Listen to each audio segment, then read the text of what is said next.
Mission 2026 जिला पंचायत क्षेत्र Aurangabad ward संख्या 1 से इस बार उतरे हैं मैदान में आप सभी जनता जनार्दन के सम्मान में समीर आजम जी।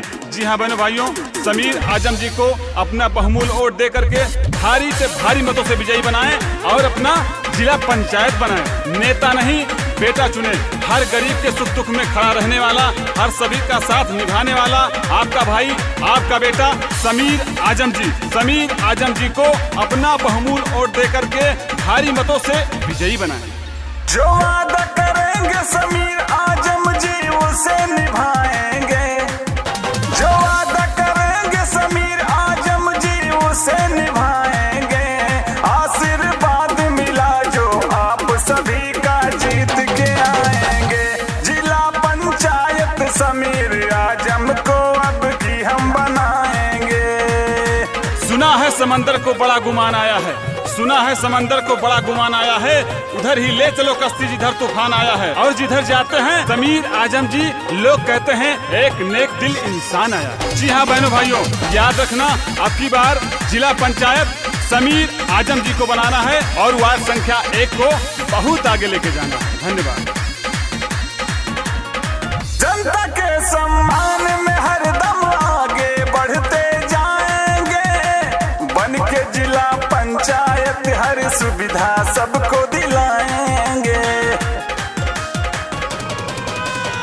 जनता के सम्मान में हरदम आगे बढ़ते जाएंगे। बन के जिला पंचायत सबको हर सुविधा दिलवाएंगे। चाचा चाची सब मिलकर अब की हम जिताएंगे। चाचा चाची सब मिलकर अब की हम जिताएंगे। आशीर्वाद मिला जो आप सभी का जीत के आएंगे। जिला पंचायत समीर आजम भैया जी को बनाएंगे। और भैया के साथ कदम से कदम मिलाकर चल रहे हैं मोहम्मद आलम जी। जी हाँ, ग्राम प्रधान औरंगाबाद से, पूर्व जिला पंचायत सदस्य वार्ड संख्या 2 से। जी हाँ बहनों भाइयों, तो याद रखें अब की बार समीर आजम जी को वार्ड संख्या 1 से जिताना है और अपना जिला पंचायत बनाना है।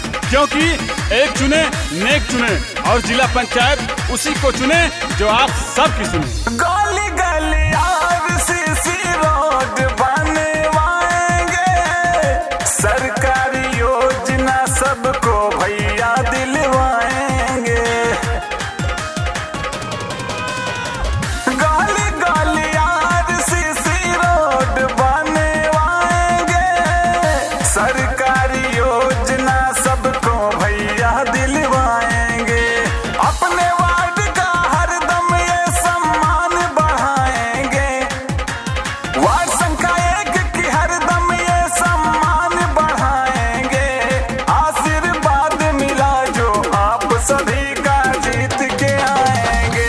जिला पंचायत समीर आजम भैया जी को बनाएंगे।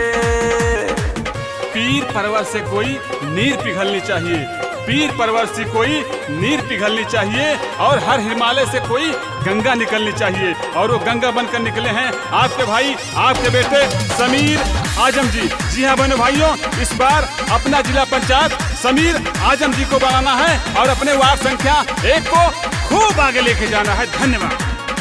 स्वास्थ्य और शिक्षा पर विशेष देंगे